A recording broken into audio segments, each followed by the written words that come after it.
तो बुद्ध ने कहा हिंसा ना करना, पहली चीज में। दूसरे चीज में बुद्ध ने कहा अदिन्ना दाना वेरमणि सिक्का पदं समादयामि। सील को सभी लोग मानते हैं, लेकिन सील का व्याख्यान करने के बाद में उसको समझना चाहिए कि बुद्ध ने क्या कहा, हमारे लिए क्या दिया है बुद्ध ने। हम क्यों माने बुद्ध को? बुद्ध को माने तो उनको माने कैसे? उनके विचार जो हैं, उनके विचार शुद्ध होने चाहिए, उनकी वाणी शुद्ध होनी चाहिए, उनका चित्त शुद्ध होना चाहिए, उनका कर्म शुद्ध होना चाहिए। बुद्ध की एक भी चीज में ऐसा नहीं है उन्होंने अपना कर्म दर्शाया है। हर एक कर्म पर आदिन्ना दाना वेरमणि, हम किसी की वस्तु की चोरी ना करें, अपने कमाए हुए धन से उस पर हम विश्वास करें, अपने परिवार को उससे चलाएं, मेहनत से चलाएं, कर्म अच्छा करें। सबकी नज़रों में कर्म एक ऐसी चीज़ है उसको पहचाना जा सकता है। सभी लोग पहचानते हैं कि फला शख्स ऐसा है, वो सीलों का पालन करता है, वो कर्म अच्छा करता है। तीसरा, कामेषु मिच्छाचारा वेरमणि सिक्का पदं समादयामि। कामाचारा, सभी पापों को ना करना। सभी बहन बेटियां सभी एक बराबर होती हैं, एक तुल्य होती हैं। मेरी बेटी की तरह दूसरे की भी बेटी ऐसी होती है।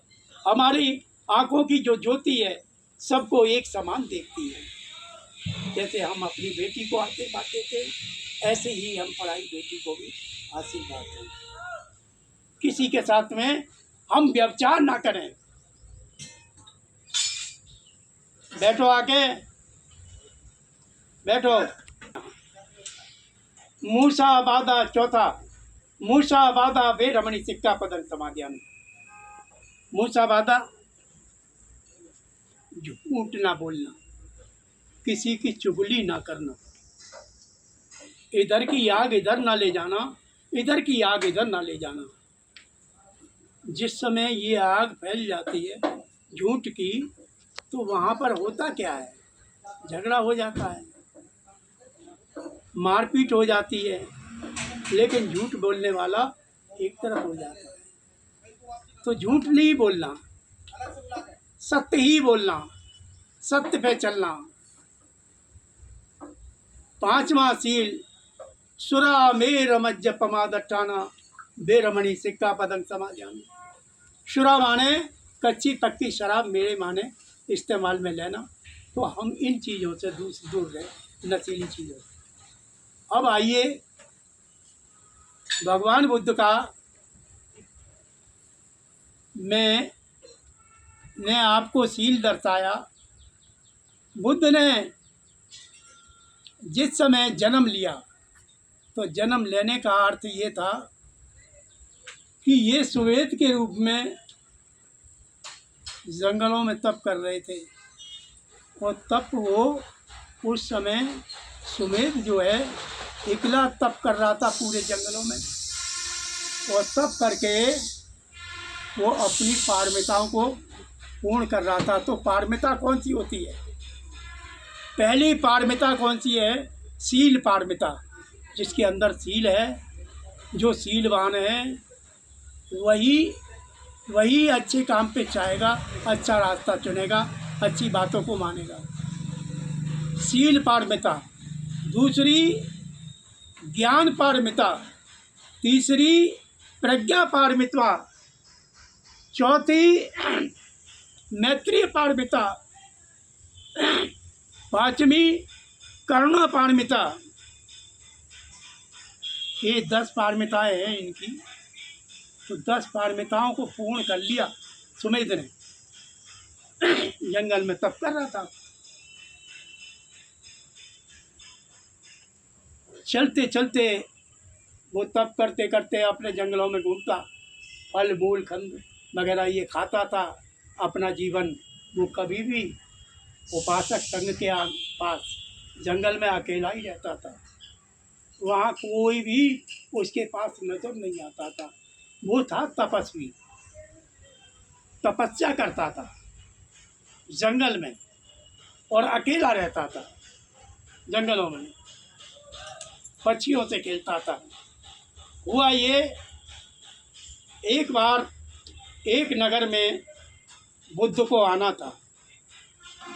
बुद्ध कोई ऐसे नहीं है, बुद्ध कोई ये नहीं है कि बुद्ध कोई भी बुद्ध बन सकता है। लेकिन जिसने बुद्ध को नहीं देखा है और जो बुद्ध को देखना चाहता है, तो बुद्ध दुर्लभ चीज़ है। जैसे कोई ऊदाम्बर गूलर होता है, कभी देखा होगा आपने, पहले तो देखा नहीं है आपने, ना हमने देखा है। ऊदाम्बर गूलर जंगल में पुष्पित होता है, खिलता है, जहाँ तक उसकी रोशनी जाती है ऊदाम्बर गूलर की, वहाँ तक रोशनी का चारों तरफ उजाला ही उजाला हो जाता है। ऐसे ही कभी इस पृथ्वी पे बुद्ध जन्म लेते हैं, तो बुद्ध जो है ना, पूरे जम्बू द्वीप को, पूरी पृथ्वी को, सारे को प्रकाशमान करते हैं। किससे करते हैं? अपनी वाणी से, ज्ञान से करते हैं, वाणी से करते हैं, ज्ञान से करते हैं। सुमेध वहाँ पहुँच जाते हैं। सुमेध कहते हैं कि ये आप किसके लिए काम कर रहे हो? उसने तो उनमें से कुछ लोगों ने कहा कि यहाँ बुद्ध आ रहे हैं, बुद्ध आ रहे हैं। तो उन्होंने कहा कि यहाँ इतना दुर्लभ पुरुष आ रहा है कि मैं बड़ा भाग्यवान हूँ जो बुद्ध जैसी हस्ती के मुझे दर्शन होंगे, बुद्ध जैसी हस्ती के मुझे दर्शन होंगे। मैं बहुत भाग्यवान हूँ। मुझे कुछ यहाँ पर काम करने का, मेहनत करने का, मुझे भी कुछ फल प्राप्त हो। उन्होंने उनको इशारा दे दिया और वो उस झील को पाटने लगा। सुमेध, कर्म से ही तो आदमी आगे बढ़ता है, मेहनत नहीं करेगा, वो पड़ा ऐसे ही चला रहे तो वो कहाँ बढ़ेगा आगे? दुनिया कहने लगेगी वो पड़ा है अकेला। ऐसे ही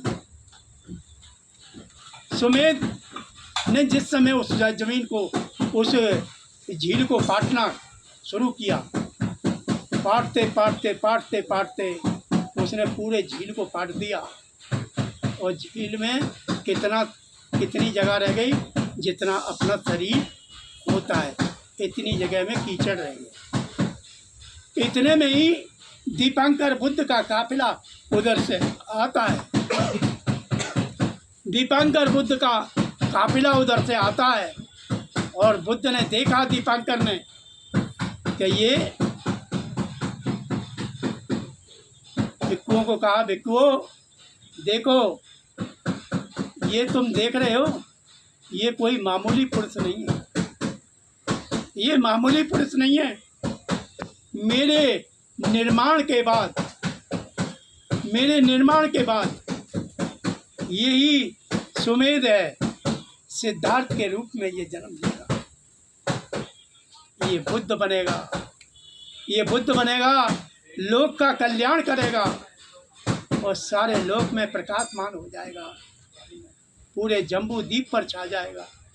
आज बुद्ध की जयंती कितने देशों में मनाई जा रही है। यहाँ तो हम थोड़े से ही बैठे हैं, 10-15 आदमी, 20 आदमी बैठे हैं, लेकिन लाखों आदमी जुड़ता है वहाँ पर। इतना तगड़ा मनाते हैं बुद्ध को। बुद्ध पैदा कहाँ हुए? बुद्ध पैदा यहाँ हुए और यहाँ से चलकर वो विदेशों में चले गए। कितनी बड़ी बात है। बुद्ध ने इतना बड़ा विश्वास, इतना बड़ा ज्ञान उनको दिया, उन्होंने समझा और समझ के उन लोगों ने तमाम बुद्ध की जयंती को बहुत हर्षोल्लास से जगह जगह मनाया। तो ये था बुद्ध का, सिद्धार्थ का पहला जन्म। सुमेध के रूप में, क्योंकि महामाया उनके नगर में एक बहुत बड़ा कार्यक्रम होता है। उस कार्यक्रम में उन्होंने अच्छे पकवान बनाए, लोगों को भोजन कराया और उनको वस्त्र दान कराया सभी को, राजा शुद्धोधन ने और महामाया ने। उस समय उनकी 2 बीवियां थी, महामाया और उससे छोटी महाप्रजापति। महामाया बड़ी थी, महाप्रजापति छोटी थी। महाप्रजापति से नंद पैदा हुआ, ये उनका बेटा नंद था। लेकिन सिद्धार्थ ये महामाया की कोख से कोई जन्म नहीं लिया, बच्चे ने ना हुआ। उस दिन उस कार्यक्रम को समाप्त करके दोनों पति और पत्नी एक संज्ञा पर बैठे, वो निकट हुए और वो होने के बाद में वो अपने अलग पृथक पृथक हो गए। उसी रात उसने स्वप्न देखा, महामाया ने 6 दांतों वाला सफ़ेद हाथी आते हुए देखा और वो उनकी कोख में समा गया। उससे पहले उसने कोख में आने से पहले 2 बात कही। उन्होंने कहा कि हे माँ, मैं आपके यहाँ अंदर आना चाहता हूँ, लेकिन इस संसार में एक ही बार मैं जन्म लूँगा, दोबारा जन्म नहीं लूँगा, क्या मेरा आना स्वीकार करेंगे? उन्होंने स्वीकार किया। उस समय महामाया की आयु कितनी थी? 60 के आसपास थी। राजा शुद्धोधन की भी ऐसी ही आयु 60 के आसपास थी, दोनों की। और जब अल्प आयु में कोई बच्चा जन्म देता है, वो बच्चा बहुत ही विद्वान होता है, और ऐसा ही हुआ। ये छोटी बात नहीं है। महामाया उस समय 60 साल की थी, तब वो बच्चे को जन्म दिया, और उस बच्चे को 10 ब्राह्मण बुलाए गए, उनको अच्छा भोजन दिया गया, अच्छे वस्त्र दिए गए, और तमाम सोना चांदी हीरे जवाहरात दिए दान, और उसका नाम रखा सिद्धार्थ। सिद्धार्थ नाम रख दिया, सिद्धार्थ के रूप में पैदा हुए। तो देखिए, इस तरीके से सिद्धार्थ ने वहाँ जन्म लिया, और जन्म लेके वहाँ पला और बड़ा, और उसको पढ़ाने बैठा। जब कुछ शरीर से बड़ा हुआ तो उन्होंने पढ़ने बिठाया, और पढ़ने बिठाकर उन्होंने सारी विद्याओं को उन्होंने पढ़ लिया। संस्कृत को भी पढ़ लिया, पाली को भी पढ़ लिया, मागधी को भी पढ़ लिया, जितनी भी भाषाएं थी सभी भाषाओं का अनुभव किया। तो उन्होंने इतना अनुभव करके, और उनकी 16 साल की आयु में उनकी शादी हो जाती है यशोधरा से। यशोधरा कोली वंश की थी, और ये शाक्य वंश की थी। लेकिन शाक्य बड़े चंड स्वभाव के थे, गुस्सेबाज थे, तेज गुस्सा करते थे। लेकिन कोली ऐसे नहीं।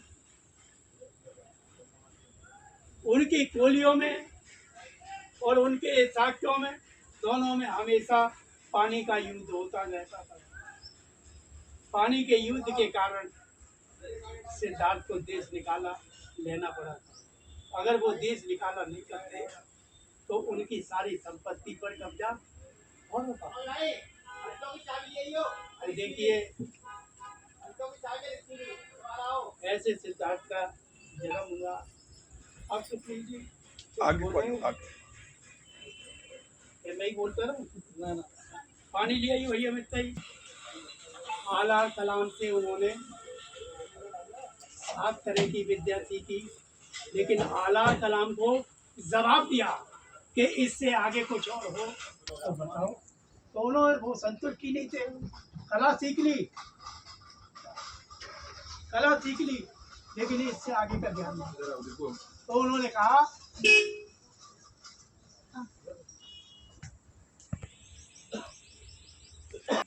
कि आप उद्धत रामपुत्र के पास जाइए। वो उसका भी आश्रम बहुत बड़ा है।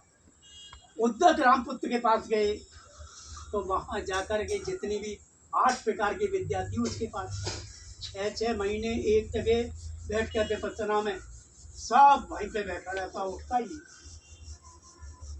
खाना भोजन विपස්සना से ही इकट्ठा कर लेता। ये ज्ञान था। उद्धत रामपुत्र से सारी बात लेने के बाद में वो सिद्धार्थ से बहुत प्रसन्न हुए।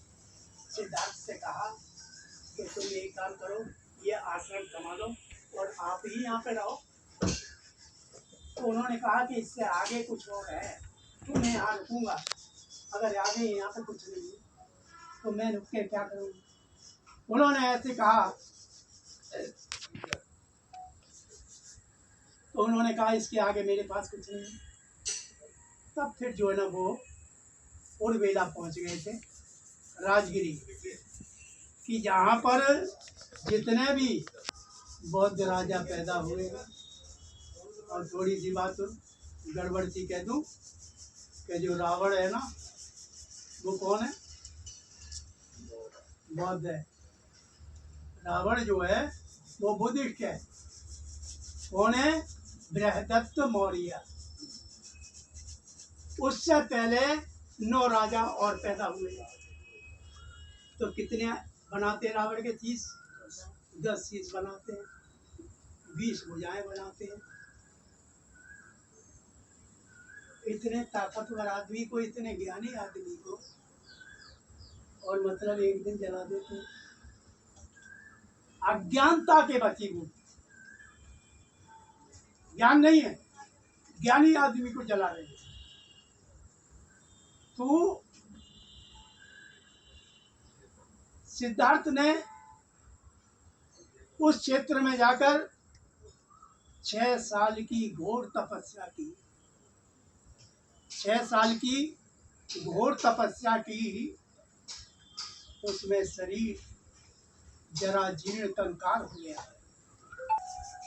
तो बड़ी तपस्या करने से उनको क्या मिला कि एक दिन उस प्रांगण में ढोंगेश्वरी पहाड़ी पर वो गिर जाते हैं।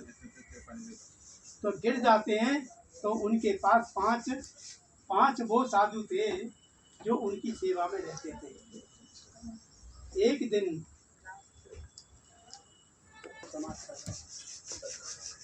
मैं संसार के लिए कुछ नहीं दे पाऊंगा, तो वहीं से वो चले।